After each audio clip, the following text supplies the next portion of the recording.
धरान बजारको लेभल अपमा आइपुगेको छु। लेभल अप रेस्टुरेन्ट मजाको रहेछ। यहाँ गरम भएर फ्यान खोलिन्जेल भयो। यहाँबाट यो धरानको क्लक टावर मजाले देख्दो रहेछ।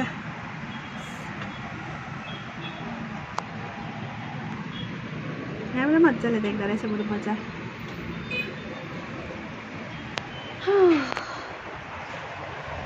मजाको लाग्यो, शीतल भयो अहिले।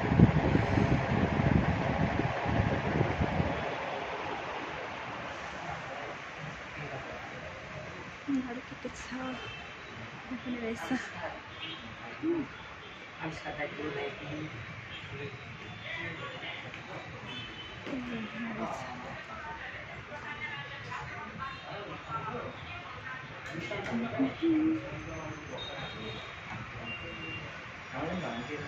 धरानको रेस्टुरेन्टमा पनि हामी आइपुगे। मजाको लाग्यो। यो शीतल तापिरहेका छौँ र बेसी गरम भएर फ्यान पनि खोलेर हावा त खाइरहेका छौँ। यहाँबाट मजाले क्लक टावर देख्दो रहेछ। खै अर्डर गरेको आइपुगेको छैन जुसहरू।